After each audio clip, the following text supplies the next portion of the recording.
Oui, pourquoi pas, oui. C'est comme le marque à pêcheur l'année dernière, c'est ça, c'était super vite. Détouré. Dans un concours photo, il faut que la photo tout de suite se démarque des autres. Il va se dégager une atmosphère ou une émotion et c'est ça qui fait qu'on va la retenir plus qu'une photo naturaliste. Quand je vois une photo, j'essaye de ressentir ce que le photographe, à un moment T, a ressenti lorsqu'il a fait cette photo. Et c'est pour ça que lorsqu'on parle de jugement, j'ai un petit peu de mal avec ce terme. Moi, je parle plutôt de ressenti. Une bonne image, on la repère assez rapidement à travers le consensus qui s'opère dans un jury. Après, les discussions peuvent se cristalliser sur des détails techniques. C'est très compliqué de se retrouver de l'autre côté de la barrière. Finalement, habituellement, j'ai plutôt tendance à proposer des photos pour le concours. Donc je suis en tant que concurrent. Et là, se retrouver de l'autre côté de la barrière, on se rend compte de la difficulté de la tâche. Parmi plus de 4000 photos, en ressortir 30 exceptionnelles.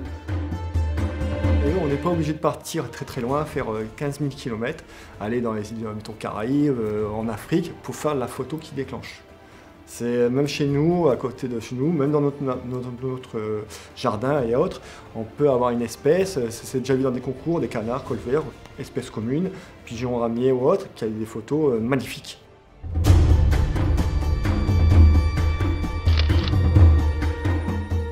Donc là, c'est pour la catégorie 8-11 ans, où on a primé donc une photo de fumard boréal. Dans la multitude de photos, celle-là est ressortie parce qu'elle avait une qualité presque adulte. C'est-à-dire que cette photo-là, on sent qu'il y a déjà un œil, il y a déjà une sensibilité qui fait que la photo exprime déjà quelque chose malgré le jeune âge de la personne. Et bon, comme on dit, la valeur n'attend pas le nombre des années. Et cette jeune fille avait déjà été primée l'année dernière aussi, ce qui veut bien dire que il y a la qualité dans cette jeune personne. Et à mon avis, elle aura un avenir dans la photo si elle continue. Bon, l'approche de l'espèce choisie, le fumard boréal, c'est pas une espèce qui est très farouche, donc il suffit d'aller sur le territoire où il se trouve, en faisant un peu de précaution, en rampant, etc. Enfin, il y a quand même des choses à faire, mais c'est un peu la base en photographie animalière. Donc c'est pas là où c'est compliqué. Par contre, il faut réussir à saisir l'instant, à avoir le regard de l'oiseau qui exprime quelque chose, à avoir le flou au bon endroit, à l'avant-plan, à l'arrière-plan. Voilà, il y a toute une histoire qui est racontée par l'image, et c'est ça qu'on cherche. Donc voilà, elle a le cadrage, il y a la netteté, il y a tout y est pour composer une image de qualité. Donc à cet âge-là, en plus, c'est plutôt remarquable.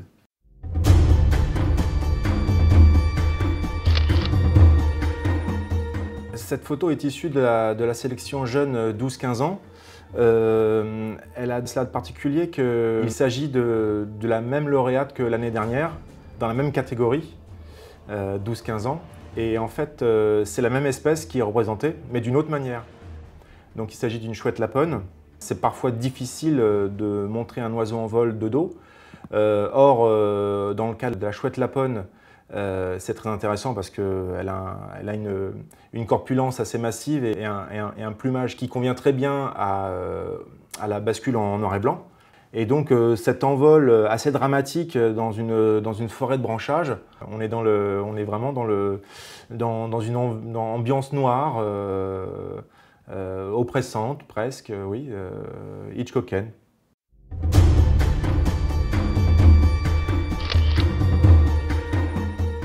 Alors on était assez d'accord sur l'ensemble pour retenir cette photo et au niveau premier prix. C'est une photo qui représente une frégate. Et ce qui a retenu notre attention, c'est cet arc-en-ciel qui coupe l'image en diagonale et qui lui apporte un certain dynamisme. Mais en même temps, il y a ce contraste entre l'oiseau, la frégate qui est noire sur la photo, et ce dégradé de couleurs qui contraste et qui apporte aussi de la douceur, enfin quelque chose vraiment très graphique. Cette photo en elle-même n'est pas techniquement difficile. En fait, voilà, il faut aussi dans la photographie être là au bon moment parfois, et je pense que là, ça devait être le cas. Et il faut que l'oiseau, il faut qu'il y ait cet arc-en-ciel et que l'oiseau passe au milieu de cet arc-en-ciel à ce moment-là, et être présent et savoir prendre la photo au bon moment.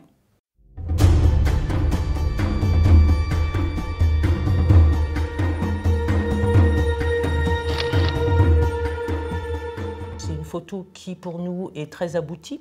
Très aboutie. Lorsqu'on la regarde, on a l'impression de voir un miroir qui s'ouvre avec une symétrie de l'ombre qui est parfaite.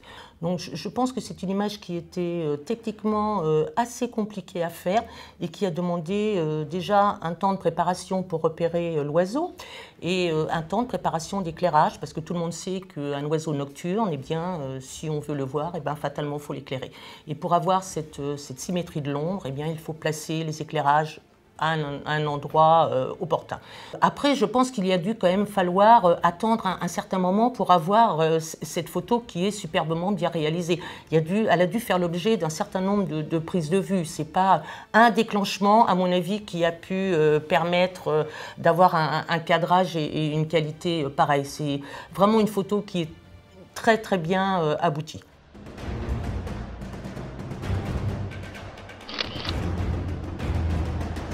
Dans l'oiseau de paysage, donc le fou de bassin dans l'île du Shetland, dans les tons bleus, en pose longue, directement cette photo, elle a fait. Ce qui a dégagé vraiment pour le jury, je pense, c'est l'atmosphère.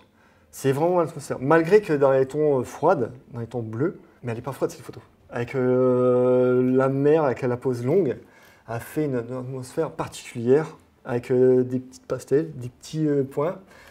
Ça a fait une ambiance directement. Dire exactement ce que le jury a pensé, c'est compliqué. On a vu la photo, on a fait gagnante.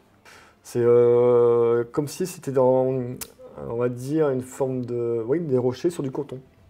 Michel Gondry, qui est un grand graphiste et cinéaste, s'amuse beaucoup à ça, à ce truc-là de montrer des choses irréalistes, fantaisistes. Et je crois que c'est ça, c'est on part.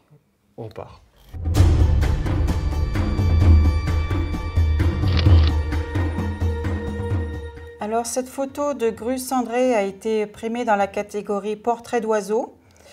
Ce qui nous a plu dans cette photo, c'est le fait que le cadrage sorte d'un cadrage qu'on a l'habitude de voir.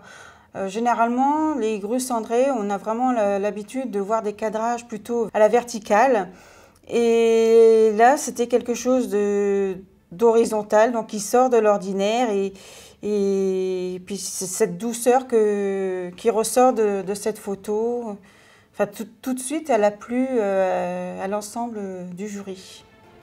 Alors, je pense que le photographe était positionné et il a attendu que les grues viennent se poser à la bonne distance, au bon endroit, qu'il faut qu'il y ait l'éclairage justement voilà, pour accentuer le sujet, le faire ressortir et puis déclencher également au bon moment.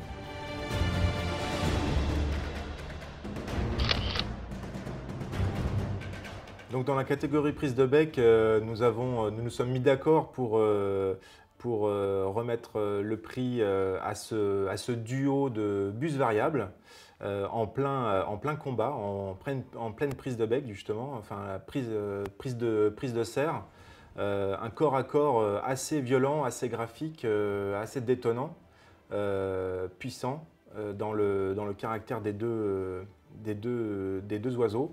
La singularité, là, dans la photo, c'est vraiment l'attitude qui correspond précisément à la thématique de la catégorie.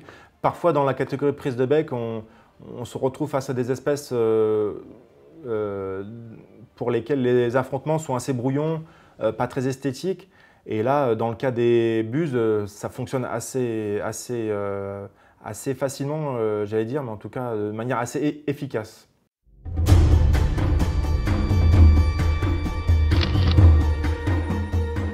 J'ai eu un coup de cœur sur cette photo, c'est qu'en fait elle a une composition très très originale, c'est-à-dire qu'on a donné une part beaucoup plus importante au reflet qu'à la partie photographiée initialement. Et puis ce qui m'a intéressé dans cette photo, en fait, c'est le minimum de couleurs qu'il y a qui en fait guide le regard sur le point principal. Et pour moi, le point principal, c'est le bec, en fait, c'est la jonction entre la partie initialement photographiée et puis le flou. Et ce que j'ai beaucoup aussi apprécié, c'est que donc à partir de ce point qui pour moi est un point important, c'est ensuite de voir le dégradé progressif qu'il y a dans le reflet. Donc Pour moi, c'est une photo qui est très bien composée et je dirais même très bien aboutie en fait.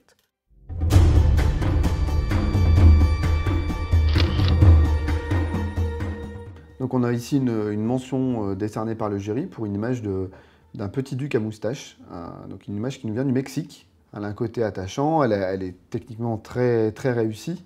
C'est vraiment une très belle image avec ce petit duc qui a un petit moustique juste devant lui et dont le regard, au lieu d'être attiré vers le photographe, il est attiré vraiment par ce petit moustique. Donc dans la photo animalière, il y a forcément la technique qui a son importance, mais il y a aussi des fois besoin d'un petit coup de pouce du destin, du petit coup de chance.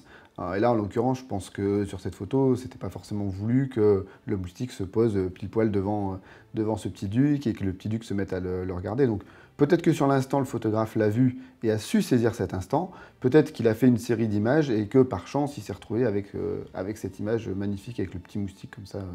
C'est une image complexe à réaliser dans la mesure où c'est un oiseau nocturne, donc il doit y avoir un système de flash ou d'éclairage pour justement saisir cet instant. Et donc ça demande quand même une certaine technicité, d'autant plus pour avoir une image de cette netteté-là, de cette qualité-là. Pour le coup, celle-là, on peut zoomer vraiment sur les petites plumes du bec, on va voir le moindre détail. Et ce petit moustique, voilà, le petit moustique, bah, il est bien net, il est figé et on le voit bien, donc elle est très bien réalisée.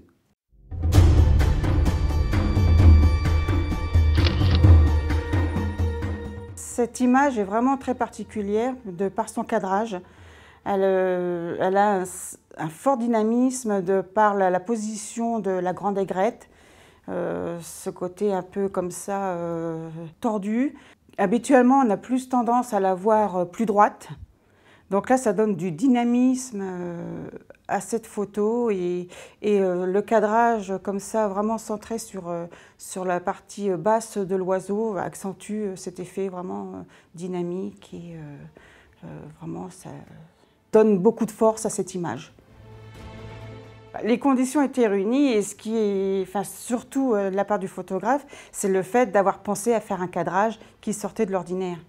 C'est ça aussi, voilà, c'est pas le cadrage classique où on voit l'oiseau en entier. Là, il a voulu vraiment mettre l'accent sur cette position moins courante de l'aigrette.